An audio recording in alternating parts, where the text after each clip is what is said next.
नमस्कार दोस्तों, कहानियाँ हमारे समाज का आईना होती है। समाज में हो रही घटनाओं को हमारे सामने उजागर करती हैं। हर कहानी हमें कुछ ना कुछ सिखाती है। सभी कहानियों में हमारे लिए कुछ सीख छिपी होती है। तो चलिए आज की कहानी शुरू करते हैं और इस कहानी से भी कुछ सीख लेते हैं। आज की कहानी है प्रायश्चित। यह कहानी आपके दिल को झकझोर कर रख देगी।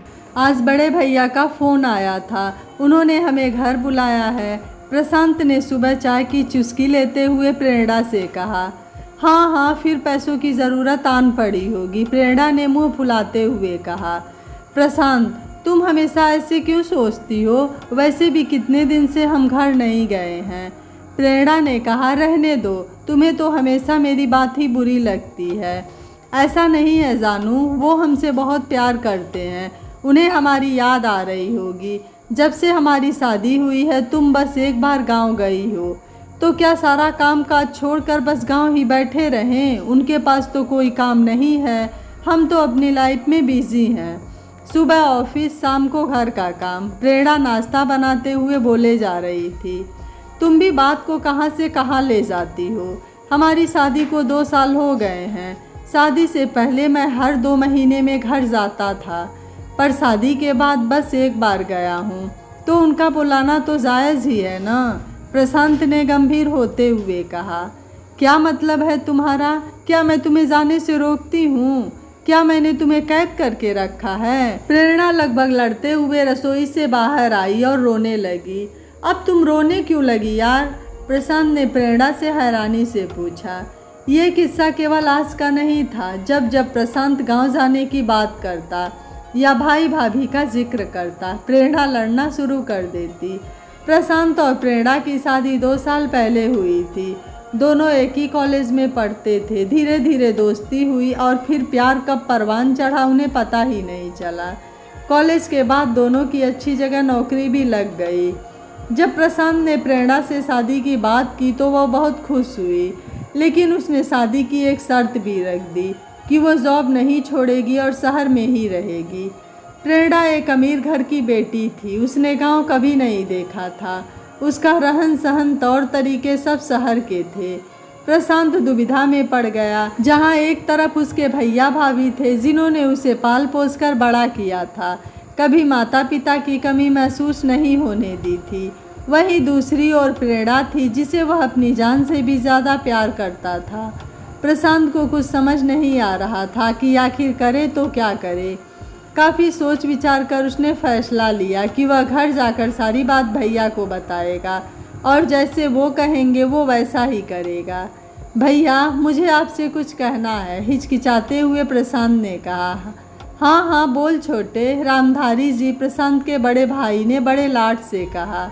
वो दरअसल भैया, मैं एक लड़की से प्यार करता हूँ और उससे शादी करना चाहता हूँ। प्रशांत ने एक सांस में अपनी बात कह दी। अरे वाह, ये तो बहुत खुशी की बात है। हमारा छोटा अब बड़ा हो गया है। अरे भाग्यवान, सुना तुमने, हमारा छोटा शादी करना चाहता है। रामधारी जी खुशी से चहक रहे थे। अरे क्यों शोर मचा रहे हो? क्या आफत आ गई जो इतना चिल्ला रहे हो? सुमित्रा जी आंगन साफ करते हुए बोली। देखो, हमारा छोटा कितनी अच्छी खुशखबरी लाया है। तुम भी सुनोगी तो खुशी से झूम उठोगी। रामधारी जी फिर चहके। क्यों लला, ऐसी भी क्या खुशखबरी है जो तेरे भैया इतने खुश हो रहे हैं? सुमित्रा जी ने हाथ पोंछते हुए कहा। वो भाभी, मैं शादी करना चाहता हूँ, प्रशांत ने कहा। अरे वाह, ये तो बहुत खुशी की बात है। आखिर वो लड़की है कौन जो मेरी देवरानी बनकर आएगी? सुमित्रा जी ने खुशी से झूमते हुए प्रशांत से कहा। प्रशांत ने कहा, भाभी, उसका नाम प्रेरणा है, मेरे साथ ही कॉलेज में पढ़ती है। उसके पिताजी एक व्यापारी हैं, इकलौती बेटी है, पर एक समस्या है। समस्या? कैसी समस्या? रामधारी जी और सुमित्रा जी ने एक साथ पूछा। प्रशांत ने कहा, वो प्रेरणा ने शादी करने के लिए एक शर्त रखी है। शर्त? शादी ब्याह के मामलों में शर्त नहीं रखी जाती छोटे, रामधारी जी ने कहा। प्रशांत ने कहा, जी भैया, मैं भी जानता हूँ, लेकिन वो शादी करेगी तो अपनी शर्त पर, वरना नहीं। सुमित्रा जी ने कहा, लल्ला, वो तुमसे प्यार भी करती है या नहीं? ऐसे भला कौन शर्त रखता है? नहीं भाभी, ऐसा नहीं है, वो मुझसे बहुत प्यार करती है। रामधारी जी ने कहा, वैसे उसकी शर्त है क्या? प्रशांत, उसकी शर्त है कि वो शादी के बाद गांव में नहीं रहेगी, शहर में ही रहेगी और वहीं नौकरी करेगी। बस इतनी सी बात? ठीक ही तो कह रही है प्रेरणा, यहाँ गांव में रखा ही क्या है, तुम शहर में ही रहना। थोड़ा सा उदास होते हुए रामधारी जी ने कहा, ये क्या कह रहे हो आप? पहले पढ़ने के लिए शहर भेज दिया, अब हमेशा के लिए हमसे दूर कर दोगे? क्या इसी दिन के लिए इसे पाल पोस कर बड़ा किया था? क्या इसी दिन के लिए हमने अपनी औलाद की ज़रूरत महसूस नहीं की थी? अब जब अपनी औलाद से भी बढ़कर बेटे के साथ रहने का वक्त आया तो आप इसे परदेश भेज देंगे? सुमित्रा जी रोने लगी थी। अरे सुमित्रा, तुम क्यों रो रही हो?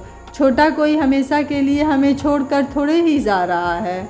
अभी भी तो यह हर महीने हमारे पास आता है और तब भी आया करेगा। रामधारी जी ने सुमित्रा को ढाढ़स बंधाते हुए कहा। खैर, जैसे तैसे करके सुमित्रा जी भी शादी के लिए राजी हो गईं। बड़ी धूमधाम से प्रशांत और प्रेरणा की शादी हो गई। दोनों बहुत खुश थे और उनसे भी ज़्यादा खुश थे रामधारी जी और सुमित्रा जी।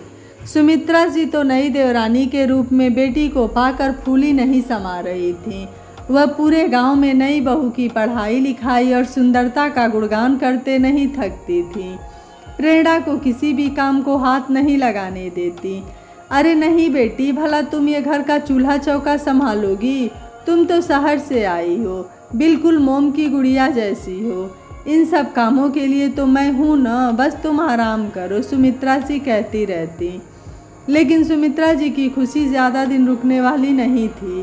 प्रेरणा शहरी परिवेश में पली बड़ी थी, उसे गांव के माहौल में घुटन होने लगी थी। गांव में रहने वाले सब लोग उसे गंवार लगते थे। वो बस किसी भी तरह यहाँ से निकलना चाहती थी। सुनो प्रशांत, हमारी शादी को 1 महीना हो गया है। अब अपने घर वापस कब चलोगे? फिर से ऑफिस भी तो ज्वाइन करना है। एक रात प्रेरणा ने प्रशांत से पूछा। अरे डार्लिंग, अभी क्या जल्दी है, ये घर भी तो तुम्हारा ही है। अभी कुछ दिन और गांव का आनंद लो, फिर चल पड़ेंगे। प्रशांत ने दो टूक जवाब दिया।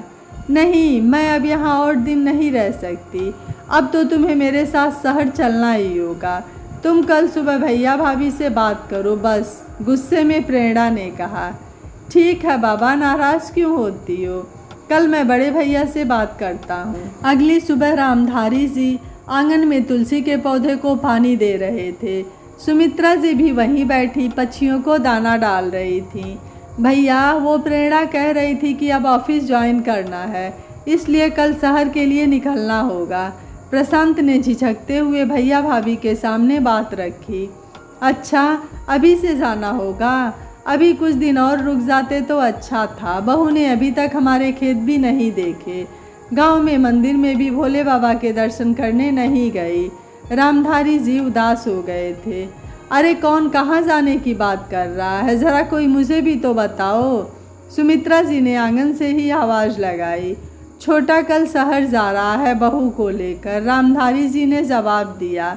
ऐसे कैसे अभी जा सकता है लल्ला, अभी तो बहू के हाथों पूजा भी करानी है, कितने काम बाकी हैं, कहकर सुमित्रा जी रोने लगी। भाभी आप रोइए मत, एक न एक दिन तो हमें जाना ही होगा और हम कोई हमेशा के लिए थोड़े ही जा रहे हैं। पहले की तरह हर महीने आते रहेंगे और आप हमें अपने हाथों से चूरमा और खीर खिलाते रहना।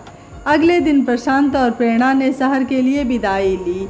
वो दिन था और आज का दिन है, दोनों में से एक भी गांव नहीं गया। कभी कभी प्रशांत का गांव जाने के बहुत मन करता, लेकिन तब प्रेरणा उससे लड़ाई कर लेती और प्रशांत बेचारा मन महसूस कर रह जाता। गांव से कभी पत्र तो कभी फ़ोन आते रहते, लेकिन अधिकतर फ़ोन प्रेरणा ही उठाती और औपचारिक सी बात करके फ़ोन काट देती। यहाँ तक कि जब कभी गांव से प्रशांत की अनुपस्थिति में कोई पत्र आता तो वो उसे बिना पढ़े ही फाड़ देती और कूड़ेदान में डाल देती। वहाँ बेचारे रामधारी जी और सुमित्रा जी प्रेरणा के व्यवहार को लेकर बहुत दुखी होते।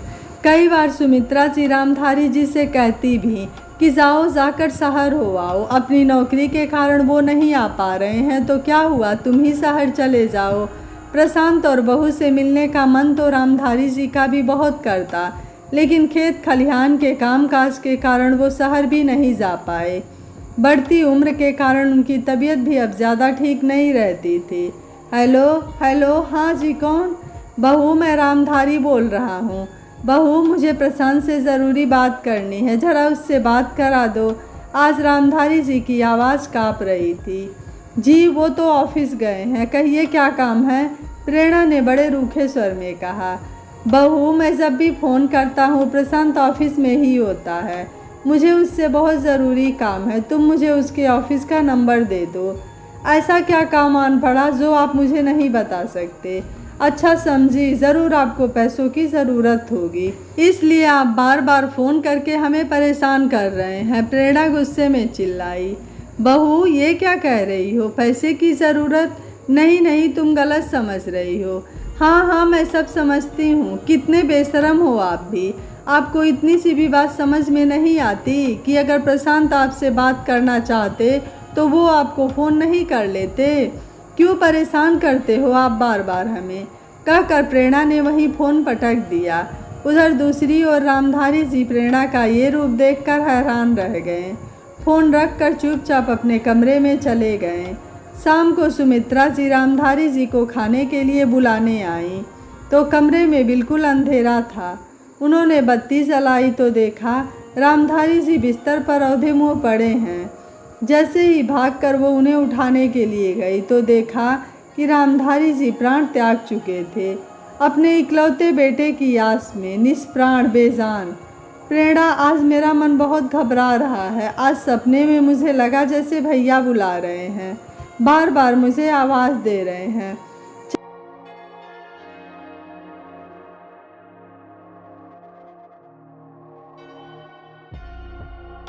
चलो गांव चलते हैं, प्रशांत ने अगले दिन सुबह उठते ही कहा।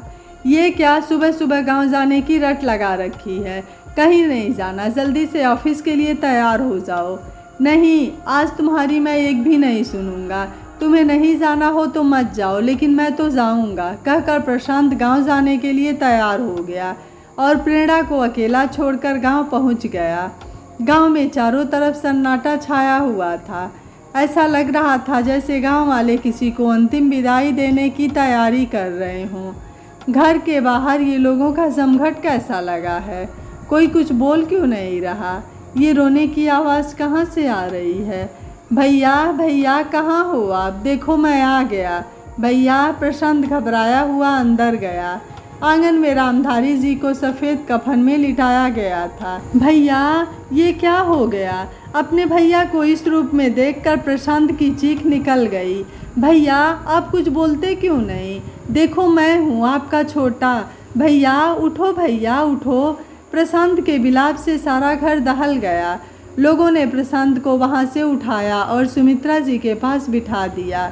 भाभी, ये क्या हो गया? ये क्या हो गया? प्रशांत रोए जा रहा था।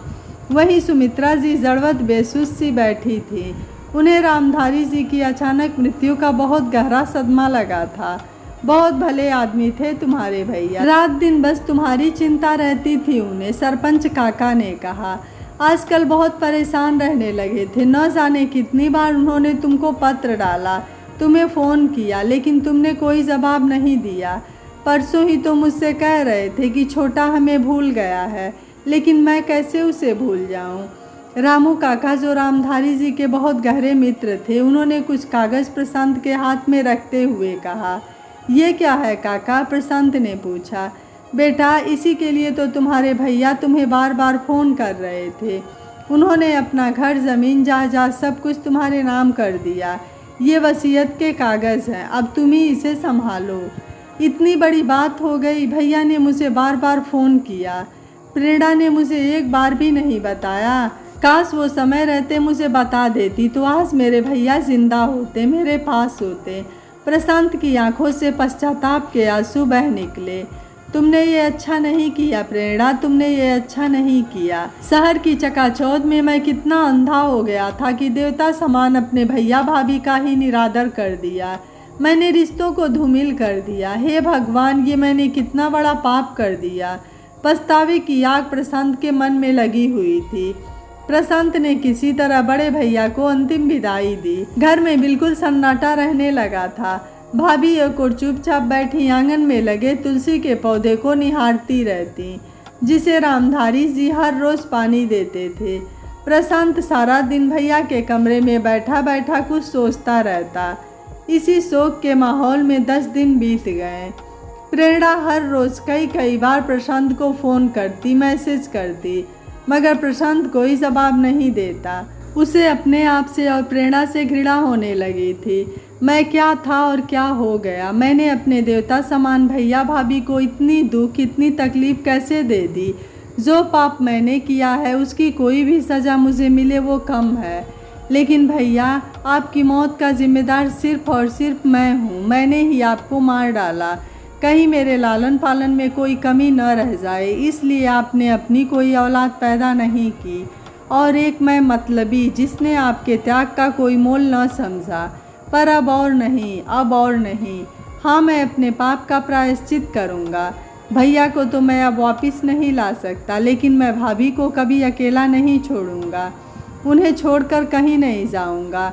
जिस कॉलेज की पढ़ाई के लिए गांव के बच्चे शहर भागते हैं और वहां जाकर अपने माँ बाप, भाई बहन, अपनों को भूल जाते हैं, उस कॉलेज की नींव मैं इसी गांव में अपनी ज़मीन पर रखूंगा, ताकि फिर किसी भाई को अपने जिगर के टुकड़े के लिए रोना न पड़े।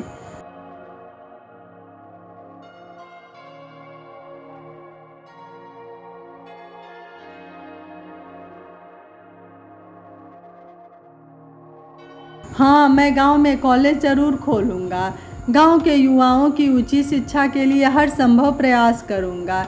यही होगा मेरा प्रायश्चित। ये सब सोचते सोचते जाने कब प्रशांत को नींद आ गई, उसे पता ही नहीं चला। लल्ला, उठो बेटा, देखो कौन आया है। सुमित्रा जी ने प्रशांत को आवाज़ लगाई। कौन है भाभी? प्रशांत ने बिस्तर पर पड़े पड़े ही कहा। प्रशांत, मैं हूँ प्रेरणा। प्रेरणा ने प्रशांत को जगाते हुए कहा। तुम यहाँ क्यों आई हो? चली जाओ यहाँ से, मैं तुम्हारी शक्ल भी नहीं देखना चाहता। प्रशांत ने मुंह फेरते हुए कहा। प्रशांत, मुझे माफ़ कर दो, मैं अपने किए पर बहुत शर्मिंदा हूँ, प्लीज़ मुझे माफ़ कर दो। प्रेरणा ने प्रशांत के पैरों में गिरते हुए कहा। नहीं प्रेरणा, मुझसे माफ़ी मत मांगो। तुम्हारे इस पाप में मैं भी बराबर का हिस्सेदार हूँ। तुम्हें अगर माफ़ी मांगनी ही है तो भाभी से माफ़ी मांगो। ये कहकर प्रशांत कमरे से बाहर चला गया। चारों तरफ सन्नाटा छाया हुआ था। भाभी, प्लीज़ मुझे माफ़ कर दो, प्लीज़ मुझे माफ़ कर दो। शहर की चकाचौंध में मैं रिश्तों की अहमियत ही भूल गई थी। जो रिश्ते हमारे जीवन का आधार हैं, उन्हीं रिश्तों का मैंने मजाक बनाया। मैं माफ़ी के लायक तो नहीं हूँ, पर हो सके तो मुझे अपनी बेटी समझकर माफ़ कर दो। ये कहकर प्रेरणा फूट फूट कर रोने लगी और भाभी के कदमों में गिर पड़ी। प्रेरणा की आंखों से निकले पश्चाताप के आंसुओं ने सारे गिले शिकवे दूर कर दिए थे। सुमित्रा जी ने आगे बढ़कर प्रेरणा को अपने गले लगा लिया और दोनों फूट फूट कर रोने लगी। रामधारी जी ने अपनी ज़िंदगी देकर प्रशांत और प्रेरणा को रिश्ते का मोल समझा दिया था। आज कॉलेज की नींव रखी जा रही थी।